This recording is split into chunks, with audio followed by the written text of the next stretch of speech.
Atomic radius के बाद में नेक्स्ट टॉपिक अपने को डिस्कस करना है, इम्पोर्टेंट टॉपिक है आयोनाइजेशन एनर्जी। कुछ बच्चों ने पढ़ लिया होगा, कुछ बच्चों का पढ़ना बाकी होगा।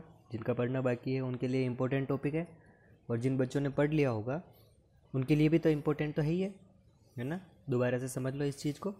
आयोनाइजेशन एनर्जी, आयोनाइजेशन एनर्जी के लिए अपन क्या कहते हैं, कोई भी न्यूक्लियस है वो अपने आउटर मोस्ट शेल के इलेक्ट्रॉन को और बाइंड करके रहता है, सारे इलेक्ट्रॉन को बाइंड करके रहता है। लेकिन अपन यहाँ जब आयोनाइजेशन एनर्जी की बात करेंगे तो वैलेंस शेल के इलेक्ट्रॉन्स की ही अपन डिस्कशन करने वाले हैं। ठीक है भाई। अब ये इलेक्ट्रॉन के ऊपर नेगेटिव चार्ज है, यहाँ पर इसका पॉजिटिव चार्ज है। अब नेगेटिव चार्ज पॉजिटिव चार्ज को एक फोर्स ऑफ अट्रैक्शन से अट्रैक्ट करता है, जिसको बोलते हैं अपन इलेक्ट्रोस्टैटिक फोर्स या इलेक्ट्रोस्टैटिक फोर्स ऑफ अट्रैक्शन। इसकी वैल्यू क्या होती है, तो इसका फॉर्मूला हमने 9th क्लास में पढ़ा हुआ है। F इज इक्वल टू के Q1 Q2 upon R square. वहाँ अपन ग्रेविटी में पर आप लोगों ने पढ़ा होगा। ठीक है भाई। यहाँ Q1 क्या है, किसी एक इलेक्ट्रॉन का चार्ज मान लो, Q2 क्या है, न्यूक्लियस का चार्ज, और R स्क्वायर इन दोनों के बीच में डिस्टेंस जो है वो। ठीक है भाई।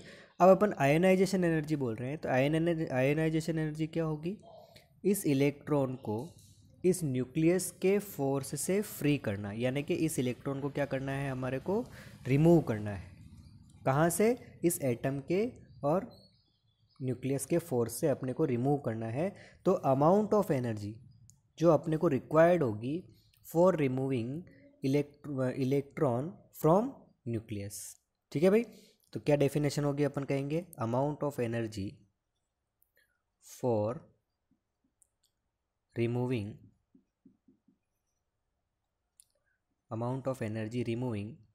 इलेक्ट्रॉन फ्रॉम आइसोलेटेड, एक वर्ड को यूज में और लेता हूँ,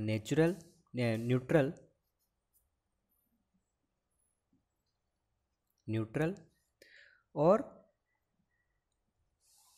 गैसियस एटम टू इनफाइनाइट तक अपने को इलेक्ट्रॉन को पहुंचाना है। अब इनफाइनाइट का मतलब बहुत ज़्यादा डिस्टेंस नहीं, 1 सेंटीमीटर 2 सेंटीमीटर इस एटम के लिए बहुत सफिशिएंट अमाउंट में और इनफाइनाइट हो जाता है, क्योंकि अपने को पता है कि न्यूक्लियस की साइज़ बहुत छोटी है, और छोटी साइज़ से इलेक्ट्रॉन जब जाएगा तो बहुत ज़्यादा दूर तक नहीं जाएगा, फिर भी उसके लिए तो इनफाइनाइट ही होगा। ठीक है। अब 3 वर्ड अपन ने काम में लिए हैं, एक तो आइसोलेटेड है, एक न्यूट्रल है, और एक गैसियस है। आइसोलेटेड मतलब एटम सिंगल एटम होना चाहिए, किसी के साथ बाइंड कंडीशन में नहीं होना चाहिए, है ना। जैसे मैंने कहा कि एक क्लास के अंदर और 4-5 बच्चे हैं, ये 4-5 बच्चे बैठे हुए हैं क्लास के अंदर, और मैंने यहाँ पर लाके एक बिस्किट का पैकेट खोल दिया। फिर मैंने कहा कि बताओ भाई कौन कौन कितने कितने बिस्किट खा रहा है, तो उसमें पता नहीं चलेगा, क्योंकि कोई हो सकता है 4 बिस्किट खाए, कोई 3 बिस्किट खाए, कोई एक ही खाए, या हो सकता है बहुत ज़्यादा बिस्किट खा ले कोई, है ना। तो उस कंडीशन में अपने को क्या करना पड़ेगा, एक लड़के को क्लास से बाहर निकालना पड़ेगा, और वहाँ पर जाकर उस पैकेट को अपने को ओपन करना पड़ेगा। तो अपने को पता चलेगा कि वो 1 बिस्किट खा सकता है, 2 बिस्किट खा सकता है, 3 बिस्किट खा सकता है। तो इस तरीके से एटम को आइसोलेट करना पड़ेगा। ओके। सेकंड कंडीशन, न्यूट्रल होना चाहिए, उसके ऊपर किसी तरह का कोई चार्ज नहीं होना चाहिए। अगर वो न्यूट्रल नहीं है, चार्ज है, तो उस कंडीशन में उसकी आयनाइजेशन एनर्जी में चेंजेस होगा, वो अपन आगे नेक्स्ट पढ़ेंगे। ठीक है। और अपन ने क्या कहा, गैसियस एटम, भैया जब वो आइसोलेटेड हो जाएगा तो गैसियस ही हो जाएगा, है ना, क्योंकि एक एटम कभी सॉलिड में और लिक्विड में तो रह नहीं सकता, वो गैसियस एटम में होगा। ठीक है भाई। तो ये अपन ने क्या कह दिया, आइसोलेटेड, न्यूट्रल और गैसियस एटम, और कहाँ तक ले जाना है हमारे को, इलेक्ट्रॉन को इनफाइनाइट तक ले जाना है। ठीक है। अब इसकी रिएक्शन कैसे लिखेंगे अपन, कभी अगर अपने को रिएक्शन लिखने के लिए कह देता हूँ, कोई भी आइसोलेटेड, न्यूट्रल और गैसियस, इसमें से अपन ने इलेक्ट्रॉन को रिमूव किया, तो वो खुद क्या बन जाएगा, अब एक इलेक्ट्रॉन रिमूव हो जाएगा तो उसके ऊपर पॉजिटिव चार्ज आ जाएगा। अब यहाँ पर हमारे को इसके साथ में एक चीज़ और मेंशन करनी पड़ेगी, जिसको बोलते हैं अपन डेल्टा एच, यानी कि एनर्जी या हीट की फॉर्म में एनर्जी को अपने को यूज़ में लेनी है। ठीक है। अब डेल्टा एच के लिए इसकी वैल्यू नेगेटिव भी हो सकती है और पॉजिटिव भी हो सकती है, दो तरह की वैल्यू हो सकती है। जब कभी भी डेल्टा एच कह दो या अपन कह दें आयोनाइजेशन एनर्जी, है ना। अभी मैं आयोनाइजेशन एनर्जी वर्ड में यूज़ में नहीं लेना चाह रहा हूँ क्योंकि अपने को डेल्टा एच समझना है, तो डेल्टा एच समझ लेते हैं पहले। डेल्टा एच की वैल्यू जब कभी भी नेगेटिव रहेगी तो वहाँ पर एनर्जी रिलीज होगी। क्या होने वाली है? एनर्जी रिलीज होने वाली। और डेल्टा एच की वैल्यू जब पॉजिटिव होगी तो एनर्जी का क्या होगा? एब्जॉर्प्शन होगा, यानी कि एनर्जी क्या होगी? एब्जॉर्ब होगी। ठीक है। और ये चीज़ अपन ने 10th क्लास में पढ़ी थी कि जब कभी भी किसी रिएक्शन के अंदर एनर्जी रिलीज होती है तो वो प्रोसेस जो होता है उसको बोलते हैं अपन एक्सोथर्मिक। याद आया? और अगर एनर्जी एब्जॉर्ब होती है तो उस कंडीशन में उस रिएक्शन को क्या बोलते हैं अपन? एंडोथर्मिक। याद रह जाएगी बात। तो दो तरह की रिएक्शंस हो गई, एक्सोथर्मिक और एंडोथर्मिक। और इनके लिए डेल्टा एच कैसा होगा ये भी अपने को पता है। याद रह जाएगी बात। अब अपन कह रहे हैं कि amount of energy required to remove electron. क्या करना है अपने को? एनर्जी रिक्वायर्ड चाहिए for removing electron from isolated, neutral और गैसियस एटम। तो यहाँ पर डेल्टा एच कैसा होगा? तो यहाँ पर जो डेल्टा एच होगा वो एनर्जी को एब्जॉर्ब करेगा, क्योंकि उसको एनर्जी तो चाहिए, क्योंकि इलेक्ट्रॉन को रिमूव करना पड़ेगा हमारे को। तो इसका जो डेल्टा एच होगा वो हमेशा क्या रहेगा? पॉजिटिव रहेगा। यानी कि ये जो रिएक्शंस होती है वो कैसी होती है? एंडोथर्मिक होती है। तो यहाँ से हमारे को कितनी बार क्वेश्चंस पूछ लेता है कि आयोनाइजेशन एनर्जी की रिएक्शन एंडोथर्मिक होती है या एक्सोथर्मिक होती है। ये हमेशा याद रखना कि हमारी जो आयोनाइजेशन वाली प्रोसेस होती है ये हमेशा कैसी होगी? एंडोथर्मिक प्रोसेस होगा। याद रखिएगा, ये हमेशा ये की रहने वाली है। ओके। अब इसकी यूनिट की बात कर लेते हैं कि इसकी आयोनाइजेशन एनर्जी की यूनिट क्या होती है। ये बेसिक चीज़ें चल रही है भाई, जिस चीज़ का बेस क्लियर है वो इस वीडियो को आगे स्किप करके देख सकते हो या नेक्स्ट पार्ट देखना फिर। ठीक है भाई। अब इसकी यूनिट क्या है? इसकी यूनिट होती है इलेक्ट्रॉन वोल्ट पर एटम, क्योंकि अपन आइसोलेटेड एटम में से इलेक्ट्रॉन निकाल रहे हैं। तो उसकी यूनिट हो जाएगी अपने पास इलेक्ट्रॉन वोल्ट पर एटम। एक एटम में से कितने अमाउंट ऑफ एनर्जी हमारे को रिक्वायर्ड चाहिए। ठीक है भाई। और एक इलेक्ट्रॉन वोल्ट की वैल्यू होती है 1.6 इंटू 10⁻⁻19 जूल। बोलो भाई, आराम से याद रह जाएगा। जूल में वैल्यू आ गई। अब तो जूल हीट की वैल्यू, हीट की यूनिट है ये। ठीक है। अब हमको कभी कभी केवल एक एटम की ना पूछकर मोल्स ऑफ एटम की पूछ लें तो नंबर ऑफ मोल्स भी अपन निकाल सकते हैं नंबर ऑफ एटम से, है ना। तो इसकी एक यूनिट होती है किलो जूल पर मोल। क्या कह दिया अपन ने? किलो जूल पर मोल। अगर एटम के लिए पूछे तो इलेक्ट्रॉन वोल्ट पर मोल, और मोल में पूछ लिया इलेक्ट्रॉन वोल्ट पर एटम, और मोल में पूछ लिया तो किलो जूल पर मोल। ठीक है भाई। इलेक्ट्रॉन वोल्ट और किलो जूल पर मोल में क्या रिलेशन है? ये रिलेशन भी आप नोट डाउन करके रख लो। एक electron volt is equal to, या एक electron volt per atom is equal to 96 kilo joule per mole. ठीक है भाई। ये इंपॉर्टेंट रिलेशन भी ध्यान रखना, क्योंकि कितनी बार अपने को एटम की दे देता है और पर मोल में पूछ लेता है, तो हमारे को ये रिलेशन ध्यान रहेगा तो हम आराम से कर सकते हैं। ठीक है भाई। ये तो था introduction of ionisation energy. Clear. अब यहाँ से क्वेश्चन के बाद में एक और टर्म आती है आपके successive ionisation energy. Successive ionisation energy. अब ये सक्सेसिव आयोनाइजेशन एनर्जी ये इंपॉर्टेंट है भाई। आयोनाइजेशन एनर्जी तो अपने को पहले से पता था। सक्सेसिव आयोनाइजेशन एनर्जी का मतलब हो गया कोई भी एटम है उसमें आपने एक इलेक्ट्रॉन को रिमूव किया और वो किस में कन्वर्ट हो गया? m+1 में। क्लियर। तो इस कंडीशन में जो आयोनाइजेशन एनर्जी की वैल्यू है उसको बोलेंगे अपन ionisation of first electron remove. First electron जो रिमूव किया उसकी आयोनाइजेशन एनर्जी। क्लियर। अब ये प्लस में कन्वर्ट हो गया, यानी कि इसकी साइज़ क्या हो गई? अब छोटी हो गई, क्योंकि अपन ने पहले से पढ़ लिया एटॉमिक रेडियस में, है ना। मेटल एटम या एटम जो पॉजिटिव चार्ज केटायन है उसकी साइज़ में क्या डिफरेंस है ये अपने को पता है। अब इस केटायन में से एक इलेक्ट्रॉन क्या किया अपन ने, फिर से रिमूव किया, तो ये अब किस में कन्वर्ट हो गया, M2+। और यहाँ पर जो एनर्जी रिक्वायर्ड होगी उसको बोलेंगे अपन ionisation energy of second electron, याद रह जाएगी बात। फिर अपन ने क्या किया, फिर इस +2 वाले में से फिर एक इलेक्ट्रॉन रिमूव किया, तो ये अब किस में कन्वर्ट हो गया, 3+ में कन्वर्ट हो गया। और यहाँ पर जो रिक्वायर्ड एनर्जी होगी उसको बोलेंगे अपन IE3। क्लियर। अब इस कंडीशन के अंदर हमारे को इन तीनों के अंदर रिलेशन पूछते हैं कि किसकी वैल्यू ज़्यादा और किसकी वैल्यू कम।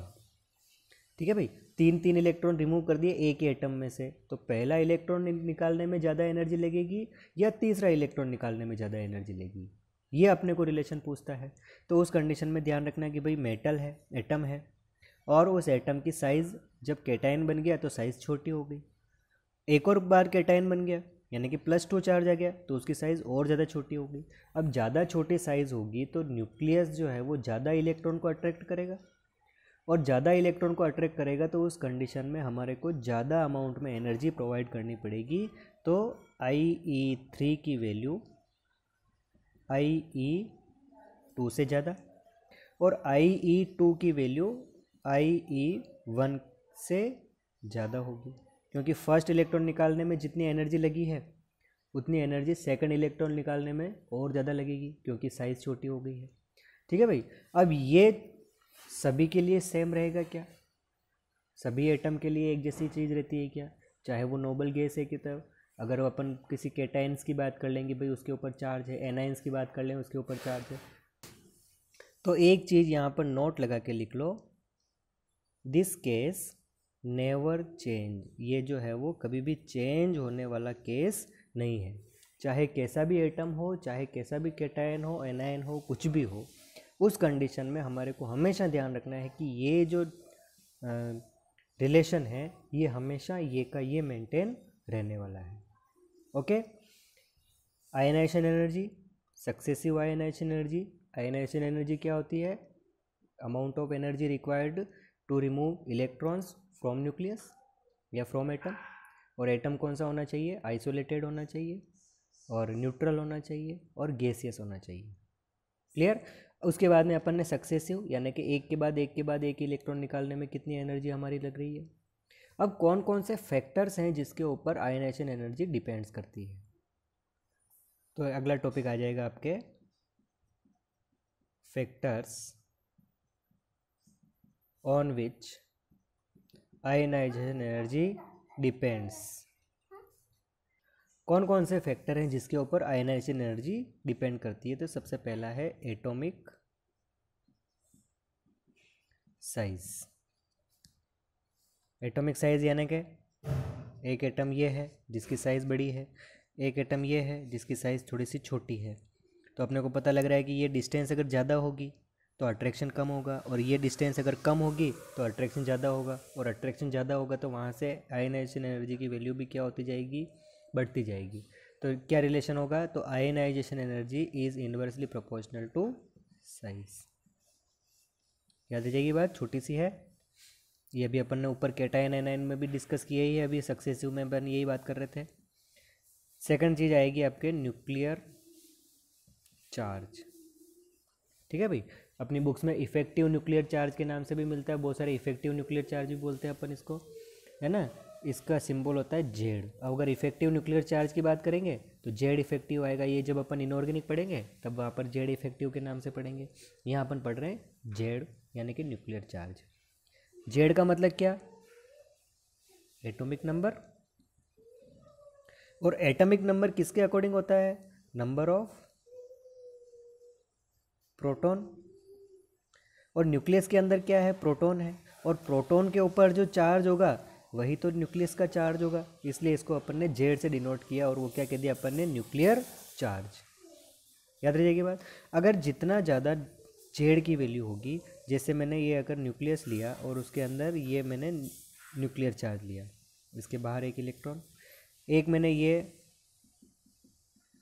जेड लिया और यहाँ पर ये इलेक्ट्रॉन बोला, तो बताओ यहाँ पर जेड की वैल्यू ज़्यादा है तो ज़्यादा अट्रैक्शन से इलेक्ट्रॉन को खींचेगा, यहाँ पर जेड की वैल्यू कम है तो कम अट्रैक्शन से खींचेगा। अब कम अट्रैक्शन होगा तो उस कंडीशन में हमारे को आयनाइजेशन एनर्जी भी कम देनी पड़ेगी। तो ionisation energy is directly proportional to Z, यानी कि जैसे जैसे जेड की वैल्यू बढ़ती जाएगी वैसे वैसे आयनाइजेशन एनर्जी की वैल्यू भी बढ़ती जाएगी। याद रह जाएगी बात भाई। ये दोनों चीज़ें तो नॉर्मल है कि अपने को पैसे पता लग रहा है कि भाई एटॉमिक साइज के अकॉर्डिंग क्या होगा और न्यूक्लियर चार्ज के अकॉर्डिंग क्या होगा। थर्ड फैक्टर क्या है? थर्ड फैक्टर है electronic configuration. Electronic configuration, electronic configuration हमने पढ़ रखे हैं। अब उसमें से इलेक्ट्रॉनिक कॉन्फ़िगरेशन कौन कौन से अपने को यहाँ आयनाइजेशन एनर्जी में लेने हैं, तो वो लेने हैं हमारे को स्टेबल के बारे में डिस्कस कर लेते हैं कि स्टेबल इलेक्ट्रॉनिक कॉन्फ़िगरेशन। अब जिसका इलेक्ट्रॉनिक कॉन्फ़िगरेशन स्टेबल होगा वहाँ से इलेक्ट्रॉन निकालना क्या होगा हमारे को, थोड़ा सा टफ होगा, है ना। अब इलेक्ट्रॉन क्या होगा यहाँ से टफ होगा। अब स्टेबल इलेक्ट्रॉनिक कॉन्फ़िगरेशन कौन कौन से हैं, तो एक तो हाफ फील्ड वाला स्टेबल होता है और एक फुल फील्ड वाला स्टेबल होता है, ये भी अपन ने पढ़ रखा है। अब हाफ फील्ड का मतलब जैसे पी सब शेल लिया तो हाफ फील्ड मतलब 3 इलेक्ट्रॉन वाला। अब उसकी शेप ऐसी बनाते हैं अपन, एक एक एक 3 इलेक्ट्रॉन भर दिए तो हाफ फील्ड हो गया, और हाफ फील्ड होते से स्टेबल होता है। डी का लिया तो डी में 5 इलेक्ट्रॉन फिल करेंगे तब वो स्टेबल इलेक्ट्रॉनिक कॉन्फ़िगरेशन में होगा, हाफ फील्ड में होगा। अगर अपन ने एफ लिया है तो 14 टोटल इलेक्ट्रॉन होते हैं, उसमें से 7 अगर भर दिए तो हाफ फील्ड हो जाएगा। तो जब कभी भी हाफ फील्ड इलेक्ट्रॉनिक कॉन्फ़िगरेशन होगा तो वहाँ से इलेक्ट्रॉन निकालना टफ होगा, और इलेक्ट्रॉन निकालना टफ होगा तो आयनाइजेशन एनर्जी की वैल्यू भी क्या हो जाएगी, इंक्रीज हो जाएगी। याद रह जाएगी बात। अब जैसे हमारे को पूछ लिया P2, P3 और P4, यानी कि P सब शेल में अपन ने एक बार 2 इलेक्ट्रॉन भर रखे हैं, एक बार 3 भर रखा है, एक बार 4 भर रखा है। अब ये पूछेगा कि यहाँ पर किसकी आयनाइजेशन एनर्जी की वैल्यू ज़्यादा होगी, तो ऑब्वियस सी बात है P3 में ये स्टेबल है और स्टेबल होने के कारण से इसकी आयनाइजेशन एनर्जी की वैल्यू ज़्यादा होगी। याद रह जाएगी बात। तो ये अपन ने हाफ फील्ड की बात कर ली।